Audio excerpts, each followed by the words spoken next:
Yo creo que hay en Lenin una tensión, después de la revolución sobre todo, independientemente del texto, una tensión hacia la centralización, que no es, sin embargo, ignorante, que no ignora que el Estado es un aparato con el que hay que tener mucho cuidado y que conviene vigilar muy atentamente, ¿no? Entonces, es cierto que Lenin tiene una tendencia centralizadora muy grande después de la revolución, como Trotsky, por otra parte, la cuestión aquella de la militarización de los sindicatos, en fin, estas cosas, ¿no?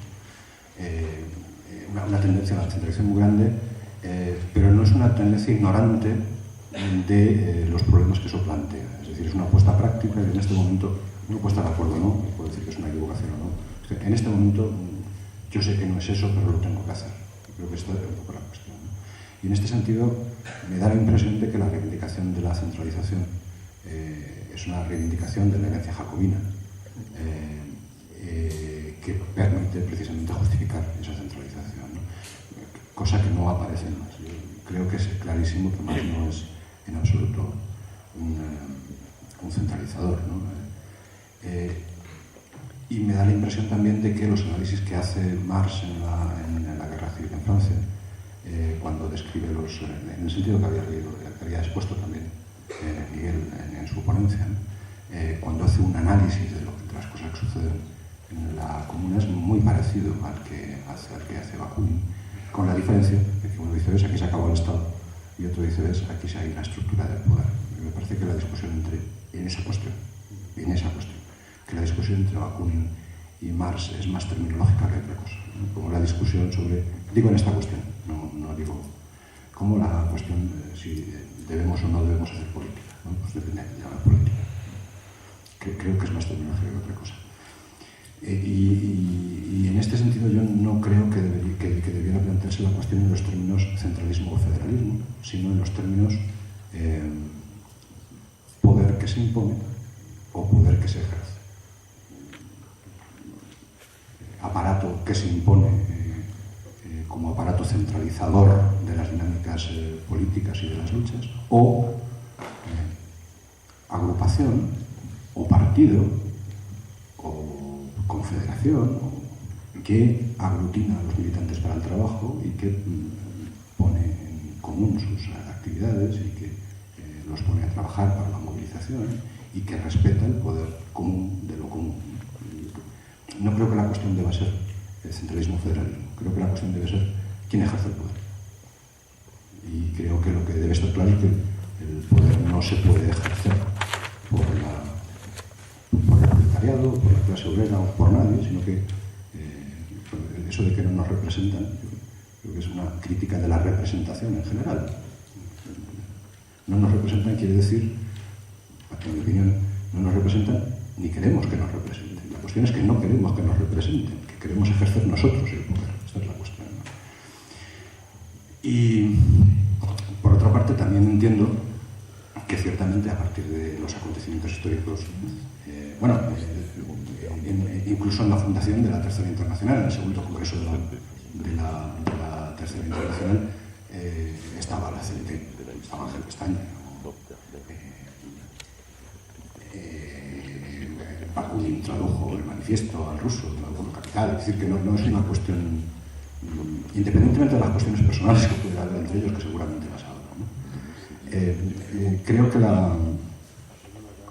la cuestión está en que el anarquismo, al menos en lo que a mí me parecen versiones más serias y potentes, Kropotkin, por ejemplo, es comunismo.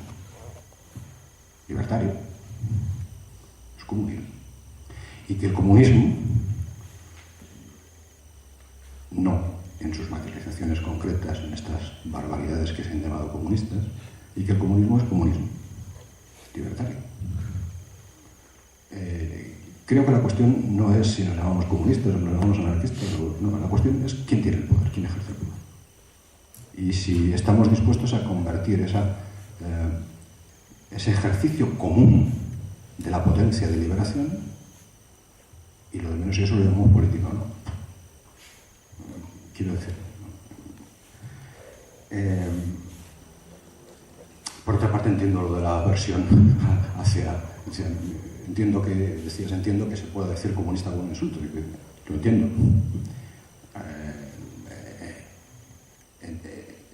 No lo comparto, evidentemente, ¿no? Lo entiendo, ¿no? Yo entiendo que se pueda sentir aversión por la palabra comunista y que se pueda entender que comunismo es un insulto cuando se ha identificado comunismo con estas aberraciones que consisten en la expropiación del poder común, precisamente, ¿no? Lo triste es que sigue habiendo comunistas que piensan que el comunismo es eso. Y a mí me parecen tan odiosos como a ti. ¿Qué le vamos a hacer, ¿no? Y en este sentido, yo no sé si te he entendido la cuestión, no sé lo que decías, pero me ha parecido que cuando hablabas del 15M, no ha planteado la cuestión de la productividad, me ha parecido entender que decías, no sé qué hacen los grupos de extrema izquierda que no plantean esa cuestión. No sé si te he entendido bien, pero si lo que querías decir es ¿por qué los grupos de extrema izquierda no se ponen a pensar eso y trabajar? Por favor, que no lo hagan. Los grupos de extrema izquierda son de un estalinista que asusta. Lo mejor que pueden hacer es dejar el 15M en paz. En mi opinión.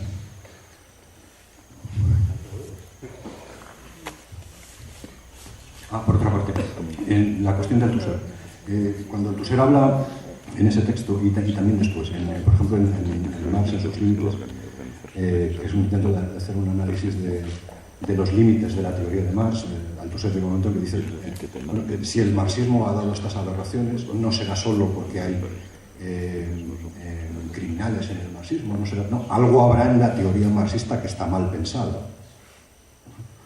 Y una de las cosas que dice, bueno, el marxismo no ha pensado, eso es algunos de los límites, el marxismo no ha pensado muchas cosas. Por ejemplo, no ha pensado en qué consiste la política, no ha pensado en qué consiste el Estado. Por eso puedo decir esas cosas sobre el Estado que siguen diciendo algunos, ¿no? Es preciso hacer una teoría del Estado. Lo que quería decir es que cuando Althusser dice que hay que hacer una teoría del Estado, no está diciendo que haya que hacer una teoría de cómo tenemos que hacer el Estado. No. Es decir, una teoría que nos explique qué es el Estado para entender por qué no lo tenemos que cargar. Que es distinto. Bueno, voy a ejercer de autoritario estalinista para imponer el poder en vez de ejercerlo y solo tenía una pregunta más tomada y dado la hora que es, pues que se haga la pregunta, responda a los ponentes y nos vamos todos a casa felizmente. ¿Tiene la palabra? No. No es por contestar, por favor, que conste que yo tengo una respuesta pensada cuando misma, ¿eh? Pues si se ve que no hay expresión, no, pero podéis hablar ahora, fuera de... Bueno, pues muchas gracias.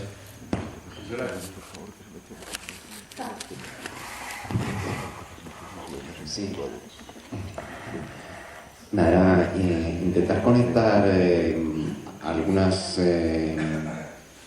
cuestiones que han planteado los ponentes y que a raíz de la última intervención de Montserrat me ha parecido que podían interconectarse, ¿no? Y bueno, volverlo para el debate y el ahondamiento por parte de los ponentes y de quien quiera hacerlo, ¿no? Cuando has planteado, Montserrat, la diferencia entre lo común y lo público, y los ejemplos que has puesto, ¿hasta qué punto la posibilidad de ese ámbito de lo común no sigue dependiendo del ámbito de lo público, de lo que los poderes públicos otorguen o dejen de otorgar? Es decir, tal como lo has planteado, ¿no? ¿Cómo podríamos salir de esa dependencia, de esa subordinación, que me parece que en el momento actual pues es difícil de superar? Y en caso de hacerlo, si no seguiría siendo necesario algún tipo de coordinación, organización, que tuviera un cierto grado de formalización, institucionalización, que ya no fuera solamente ese espacio tan informal que tiene lo común, tal como me ha parecido que lo describías, sino tampoco quizá el de lo público, pero no lo sé, ¿no? Y esto quería conectarlo con la cuestión de la representatividad, ¿no? Que ha hablado Juan Pedro, ¿verdad?, hace un segundo, no nos representan tal, y también con lo que había comentado Miguel respecto de la comuna, que además en el número de Viento Sur que has mencionado antes para el decrecimiento, tienes un artículo justo sobre el tema que has hablado Y, claro, ¿hasta qué punto vamos a hablar en términos de democracia representativa, democracia participativa para entendernos, o directa o indirecta, ¿no?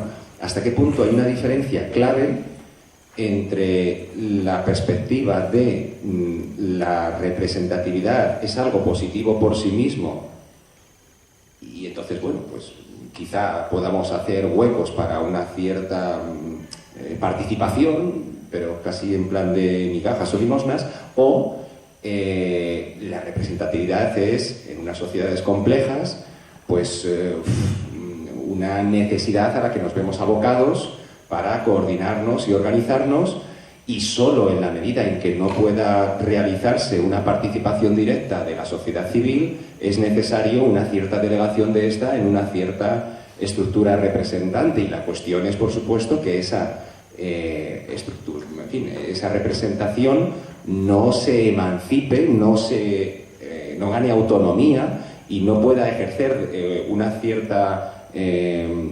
cierto grado de antagonismo respecto de la sociedad civil a la cual se supone que representa. A mí me parece que esa es la cuestión clave. Lo que pasa es que, claro, la representación, tal como la entendemos en nuestras democracias representativas, pues no tiene ningún grado de control por parte de la sociedad civil respecto de los supuestos representantes. Es decir, más que, y también echaría aquí de menos a Carlos o a Luis, ¿no? Más que ese empeño en la división de los poderes que ellos suelen mencionar una y otra vez como garantía del Estado de Derecho, yo no lo veo claro. No es que me parezca mal la división de poderes, pero el hecho de que sean 3 en vez de 1, no veo en qué medida garantiza que se alíen entre sí y no sigan tomando el pelo. Es decir, me parece mucho más importante que sigan teniendo que rendir cuentas, que sean irrevocables, que este tipo de medidas que sí que tomaba la Comuna. Entonces me parece que quizá esta idea de una representatividad que no puede emanciparse respecto de lo representado por ella, quizás sea el ámbito en el que podríamos encontrarnos todos, uno de estos también debates que ha sido constante en el Congreso, ¿no? Estado sí, Estado no, ¿cómo entendemos el Estado? Como una cierta parte de esa sociedad civil que decías tú, recuerdo, es trascendente a la sociedad civil, pero claro, trascendente yo te preguntaba en qué sentido. Sobre todo desde una posición inmanentista como la vuestra, que no hay un cielo envidio, una razón, un Dios, etc. Obviamente no puede ser más que una parte de la sociedad civil la que trasciende, la que se opone, por lo tanto, a la demás, ¿no? Y si evitamos eso... Bueno, este es un poco el dilema que quería plantear y... Dios también, y además no existe, igual que el Estado, por cierto, no existe, no tiene otra, más que... Coincide en su inexistencia con el Estado.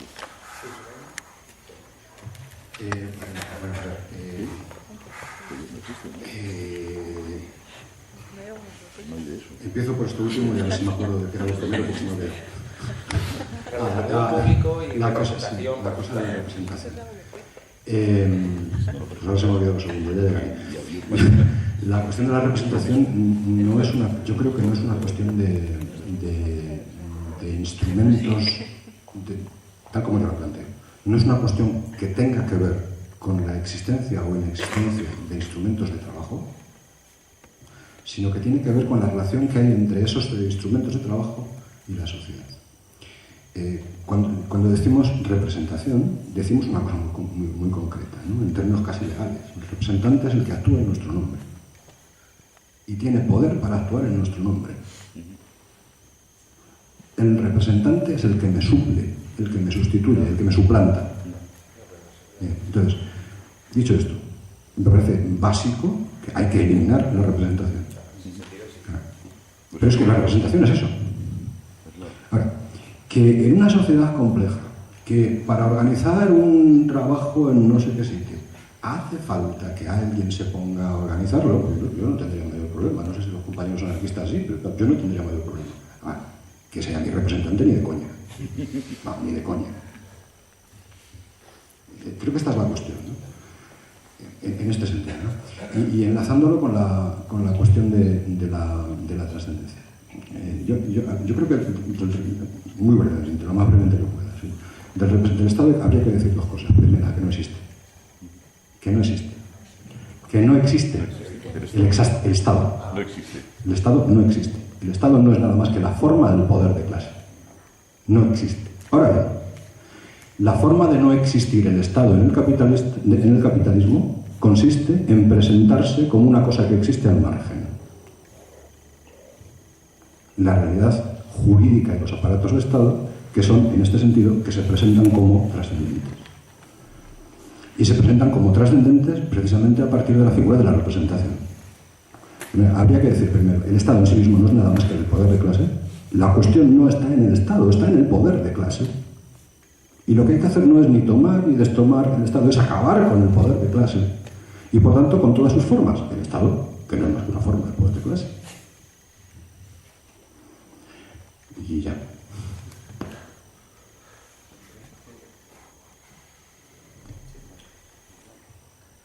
Bueno, vamos a ver si la representación consiste en suplantar a los representados. El problema se ha acabado, claro, estamos en contra y ya está. Ningún problema. La dificultad está en poner una relación, me parece a mí, con problemas, digamos, con experiencias reales, por eso la utilidad de esta mesa, ¿no? O sea, ¿la comuna suplantaba al pueblo de París en Erma? No. ¿Era un representativo? Absolutamente. Estaba elegido por sufragio universal, por gente que querían tener esos representantes y que pensaban que eran útiles para sus objetivos. Y yo creo que llevaba razón. O sea, que lo hicieron bien. El comité ejecutivo de la Alianza Obrera de Asturias suplantaba a los insurrectos asturianos. Si lo hubiera preguntado a cualquiera de los insurrectos si se sentía suplantado por ese comité ejecutivo, hubiera considerado que era una pregunta absurda. Lo habían elegido, se consideraban al revés. Había una relación de confianza con ellos. Yo creo que el problema real, no me parece a mí, el problema real de la representación está en considerar que hay organismos, instituciones, vamos a ponerlos en plan duro, que son necesarias y que son complejas y contradictorias con el movimiento, digamos, de emancipación de abajo, y por tanto deben de tener un papel en la organización social, vamos a decir, subordinado. Nosotros estamos en regímenes en los cuales el organismo representativo tiene el poder, además, durante 4 años, y se concentra en el poder. ¿Pero por qué se tiene que organizar la vida social así? O sea, desde mi punto de vista, la existencia de organismos de representación son necesarios en sociedades complejas, decía esto, ¿no? Es decir, cuando uno sale de una asamblea de barrio, luego diré un poquito lo del 15M, si tú no aceptas alguna forma de coordinación, salvo momentos puntuales, exaltados, ¿no?, de que esté todo el mundo en la calle, no eres capaz de elaborar un proyecto activo común frente a enemigos organizados y poderosos. Luego, hace falta contar con ese tipo de instrumentos. Ahora, que la función... Sin suplencia. Claro. Entonces, en representación, es que Claro. la teoría clásica... O sea, si decimos que la representación es suplantar, estoy en contra, solo faltaba, claro. Pero ¿hay alguna forma de concebir la existencia con los representativos que no suplen, sino que se integran, que favorecen, que están en el proceso y que además hasta llegan a simbolizarlo, ¿no? Cuando hablamos de la comuna estamos hablando de un organismo que se compone de 70 personas. Eso es, digamos, algo digamos, que influyó en sentido negativo en el proceso de la comuna. No. ¿Podía haber existido la comuna sin los cientos de instituciones de base que existieron junto con ella, con niveles más o menos de conflicto? De ninguna de las maneras. Lo que permitió que aquello existiera no es que existieran los 75 personas, es todo lo que había debajo, que estaba vinculado a esas 75 personas y que las organizó de forma para controlarlas, revocarlas, etc. Así es como veía yo más o menos el asunto. Bueno, eso es uno. Luego, quería decir una cosa sobre la renta básica, pero es una cosa muy lateral. A mí me parece digamos, para mí prueba la complejidad de las relaciones entre lo público y lo común. En la renta básica a mí me parece un concepto muy polémico. Cuando he discutido con compañeros que son muy favorables a la renta básica, nunca me han dejado claro si, y suelen hacer propuestas, digamos, muy realistas, digamos, ¿no? O sea, no solamente la defendemos, sino que es practicable mañana. Es un problema puramente de voluntad política. Y cuando se les plantea, ¿y esto cómo se financia?, son por lo menos ambiguos en una cuestión que a mí me parece central. Yo creo que yo estoy a favor de la renta básica, en general, lo veremos en detalle, siempre que no afecte a los servicios públicos esenciales y no se financie a partir de ellos. Y en cambio no lo tengo claro cuando hablo con ellos. Pues sí, pues una parte, pues no sé qué, porque de esa manera... Dicen, por ejemplo, se abarataría el sistema de servicios públicos. Pues es un objetivo un poco raro, ¿no? Me dicen algunos. O sea, ¿por qué tenemos que pensar en abaratar eso? O sea, yo creo en servicios públicos universales, salud, enseñanza, etc. Y además, me parece que cumpliría un papel muy importante una renta básica. Pero si me dicen que la renta básica, la medida en que da una renta a todo el mundo, se puede entonces detraer de los servicios sociales públicos porque lo puede pagar, o sea, la persona que recibe la renta, yo estoy en contra de eso. Me parece que es un asunto, por lo menos, muy, muy problemático. Pero eso demuestra la dificultad que hay para establecer una conexión entre lo público y lo común. O sea, no es que dé ninguna solución. Finalmente, y de una manera muy amistosa a Juan Pedro, yo conozco por lo menos una organización, que es la mía, que algunos la llamarán de extrema izquierda, por lo mismo somos de extrema izquierda, les digo algunas veces que somos de extrema necesidad, pero bueno, eso es lo de menos, de extrema izquierda, que no solamente queremos dejar en paz al movimiento 15M, sino que queremos construirlo, y construirlo legalmente. Así que, y de luego, hombre, estalinista, joder. No, pero digo, totalmente amistoso y sin mayor problema. Si me dejáis aclarar, me refería a otra cosa, ¿no? Evidentemente. Me refería a ciertos intentos de ciertos grupos de contarle al 15M lo que tiene que hacer. Y entonces convocar manifestaciones y que el 15M se sume, ¿no? Y me refería a este tipo de cosas. ¿No?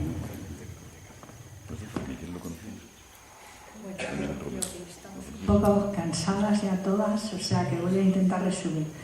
Sobre lo que tú dices de... has dicho, ¿no? ¿Hasta qué punto la posibilidad de este ámbito de lo común no depende de los poderes públicos?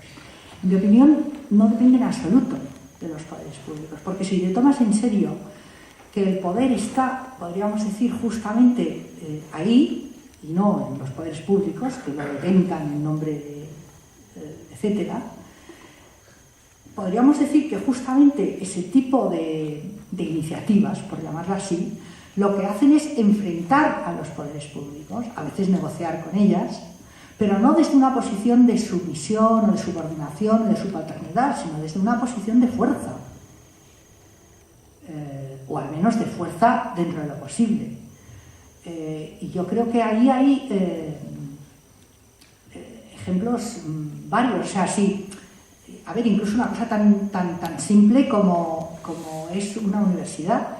O sea, si tú planteas que los estudiantes tienen que pedir permiso al decano para hacer no sé qué, dependen de que el decano les dé permiso. Pero si tú planteas que los estudiantes son muy capaces de ocupar una universidad y ir al decano y decirle, oiga, mire, que ¿sabe qué le digo? Que nos vamos a quedar aquí. Es otra cosa. Porque tú lo que planteas es, ¿esté usted de acuerdo o no esté usted de acuerdo? Nos vamos a quedar. Usted verá lo que hace. Obviamente que ahí la autoridad puede reaccionar diciendo, pues les voy a echar a patadas y voy a llamar a la policía. O sea, tú estás planteando una exigencia y por tanto estás midiendo también las consecuencias, los retos, las situaciones que te planteas y tal. Pero en mi opinión la cuestión clara es saber que el poder lo tenemos nosotros, lo tenemos nosotras, lo tenemos las poblaciones, no en tanto que individuos aislados, que somos terriblemente impotentes, sino en tanto que asociados, en tanto que agrupados, a veces hasta amalgamados. Para mí, por tanto, es una cuestión de relación de fuerzas. Cuando en la noche esa famosa éramos no sé cuántos miles en la Puerta del Sol y se dice, están ustedes desobedeciendo a la autoridad que dice que no se pueden reunir, dices, o no, y te quedas ahí, todo el personal, y tienes una sensación de fuerza de, a ver qué hacen. O sea, la pelota ahora está en su tejado, no en el nuestro. Y eso es lo que las autoridades llevan muy mal. ¿Por qué? Porque como ellos se consideran a sí mismos los depositarios del poder legítimo, entienden que justamente con las teorías esas del contrato social y el querido Hobbes y todos estos, tú les has otorgado todo el poder para que luego te lo reviertan en forma de lo que te dejan y no te dejan hacer. Y cuando das la vuelta al asunto, te dicen es que usted no está entendiendo. Yo estoy entendiendo perfectamente. El que no está entendiendo es usted. Porque, vamos a ver si nos aclaramos. O sea, ¿quién tiene el poder? La población. Y por tanto, se trata de ejercerlo. Y eso no es tan sencillo, obviamente. ¿Por qué eso no es tan sencillo? Porque normalmente, como decía Miguel antes, los movimientos sociales son movimientos relativamente, ¿cómo llamarles?, en estado fluido. Y por tanto, muchas veces la obsesión, sobre todo de las organizaciones ya constituidas, es organizarlos, centralizarlos, marcar las estrategias, marcar los pasos. En mi época se decía una palabra que a mí me parece horrible, que es capitalizar el movimiento. Capitalizar el movimiento quiere decir, obviamente, transformarlo en algo que te va a dar réditos electorales, réditos gubernamentales o réditos lo que sea. Y los movimientos pues, son muy reacios a ese tipo de cosas. Lo cual no significa que no deba o que no pueda haber, y que incluso no deba haber, determinados, podríamos decir, niveles de mediación. Yo recuerdo que en el movimiento feminista, tú a lo mejor te acuerdas que en los años, durante los 80, cuando el primer gobierno del PSOE, hubo un debate fuertísimo sobre la cooptación y la no cooptación, la institucionalización y tal. La gente más de movimiento, que éramos muy críticas, decíamos, estas vendidas, ¿no?, que se van al Instituto de la Mujer. Las más vendidas decían, el movimiento necesita instituciones clásicas. Y ahora que hemos hecho un lobby con el PSOE y nos da la posibilidad de crear institutos de la mujer y tal y cual, pues tenemos que ocupar esos espacios antes de que los ocupe cualquier otro. Bien, ese debate en principio no tuvo fin, cada quien hizo lo que le pareció. Visto 20 años después prácticamente, pues hombre, yo soy muy crítica con ese feminismo institucionalizado, pero tampoco lo ha hecho todo mal. O sea, hay algunas cosas pues que mejor ha creado una red, hay institutos de la mujer por muchos sitios, editan libros, ayudan determinadas cosas. Lo que no pueden, y no lo han conseguido, es sustituir al movimiento. Es verdad que el movimiento feminista tuvo una época bastante mala, porque, claro, en ese proceso de cooptación la gente mejor pues se va como para allá, pero sin embargo siguen saliendo grupos feministas ligados a los partidos, a los sindicatos, a los grupos, a tal y cual. A partir de un problema que a mí me parece obvio, y es que nos reproducimos. Y hay infinitas cantidades de mujeres jóvenes que necesitan luchar en el ámbito del feminismo, porque si no, se las come la miseria. Con lo cual, ¿qué es lo que ocurre? Esa capacidad por parte de los movimientos, a mi modo de ver, es prácticamente o muy difícil que quede agostada desde las instituciones. Entonces, como a mí me gusta justamente atender al punto en que se crean las instituciones, en que se crean los sindicatos, en que se crean los partidos, en que se crean las organizaciones, pienso que, dado un poco lo que he hablado antes sobre el tema de un poco el socavamiento del estado del bienestar, estamos en un momento de crear nuevas instituciones, que quizá el 15M en algún momento se le va a ocurrir. Y estoy segura de que hay mucha inteligencia colectiva ahí, se nos van a ocurrir maneras de cómo generar, de cómo crear ahí instrumentos que nos potencien y no que nos despotencien. Por tanto, no es que yo diga no hay que establecer coordinaciones, no hay que establecer comisiones, no hay que establecer contacto ninguno con las instituciones estatales, hay que dejar todo eso siempre a nivel fluido, a nivel gaseoso casi. Pues posiblemente no. Posiblemente habrá un momento en el cual tengamos que crear no sé qué tipo de cosa. Pero a mí me interesa justamente que eso que creemos lo creemos desde esas perspectivas. No atenernos a las viejas instituciones y decir que el partido A, B o C o D es el que atrapa esas reivindicaciones, las mete en su programa y sigue gobernando, haciendo de nosotros, reduciéndonos a materia prima de sus proyectos organizativos, o de sus proyectos políticos, que me parece un desastre, porque entonces perdemos poder, no lo ganamos. Estaba el tema de la renta básica. Yo la verdad es que soy una defensora de la renta básica, aunque entiendo que es un problema complejo, es una cuestión difícil. Estoy de acuerdo con Miguel en que a veces cuando planteas la cosa con más detalle pues no está muy claro cómo se va a implementar, de dónde va a salir el dinero, etcétera, etcétera, pero sabes que hay estudios, sobre todo en Cataluña, sobre que eso se podría financiar, inclusive en función de, digamos, de cambiar las leyes fiscales sobre la imposición, ¿no? Es decir, de introducir una reforma de la fiscalidad, de modo que los sectores con más dinero o que las empresas, etcétera, etcétera, pues tengan que pagar más de lo que pagan. Y que a su vez hay quien plantea una parte de la renta básica no tendría por qué ser monetaria, sino que de alguna manera podría podríamos decir, traducirse en el uso del servicio, es decir, que ahí hay varios modelos. Para mí, lo más interesante de la renta básica es, primero, que establece una visibilización de esa producción colectiva a la cual antes me refería y en la cual estamos instalados ya. Esa producción de riqueza social en el marco de los territorios compartidos. Segundo, que elimina el estigma de la pobreza, que cada vez va a ser mayor. Y, por tanto, elimina la dependencia que la persona precarizada tiene frente a la administración estatal a la que va a pedir una ayuda, cuando de alguna manera se reconoce el derecho de todas las personas a una renta, ¿no? A una renta que le permite vivir. Tercero, que justamente no solamente elimina esa, podríamos decir, ese estigma de la pobreza, sino que además elimina gran parte de la burocracia para poder definir quién tiene derecho, quién no tiene derecho, quién tal, quién cual, ¿no? Por tanto, elimina eso, elimina una gran capa burocrática y elimina cantidad de dinero. Cuarto, que si los estudios económicos, que al menos que yo conozco, el de Raventós y algunos más, son correctos, podríamos decir que hay dinero para ello. Hay dinero para ello. Obviamente que ese dinero hay que, podríamos decir, sacarlo de otros ámbitos. Pero vuelvo a lo que decía antes. En mi opinión, la crisis que vivimos no es una crisis de pobreza, es una crisis de riqueza. Y por tanto, reapropiarse de riqueza social a mí me parece una cuestión muy interesante. Quinto, y esa es una dimensión que en los movimientos se está planteando, tendría que tener una dimensión europea. Y eso es un reto, ¿no?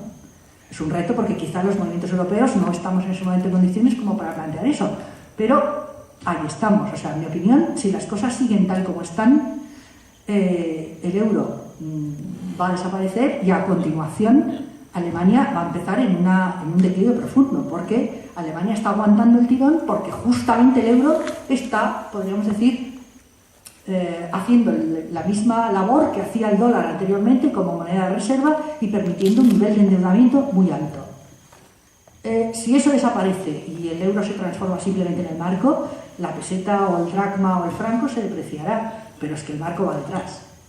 Con lo cual, en mi opinión, es un momento como para que los movimientos europeos nos planteemos cuestiones de más envergadura. Y en mi opinión, una renta básica sería algo fundamental para que justamente pudiéramos como colocarnos a un nivel de enfrentamiento alto con los poderes neoliberales y financieros dominantes. Simplemente quería terminar con una cita que antes no me ha dado tiempo a leer, pero justamente cuando citaba toda esta cuestión como digamos, todo el proceso de acumulación ampliada queda ligado con los procesos por desposesión, con la apropiación por desposesión, el nexo es justamente el sistema financiero. El sistema financiero es el que opera, podríamos decir, ese doble vínculo, ¿no?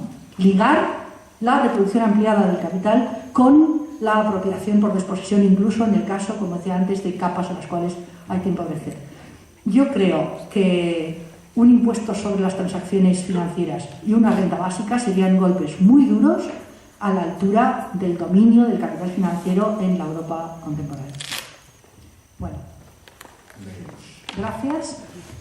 Pues damos por finalizado el congreso. Muchas gracias, Montse. Perdón. Se quedará grabado la sesión de hoy. Y mañana por la mañana, viernes, tenemos, de hecho, viene Antoni Domenech, que ha trabajado en la Escuela de Raventós. Así que nada, esperamos veros aquí mañana por la mañana. Muchas gracias.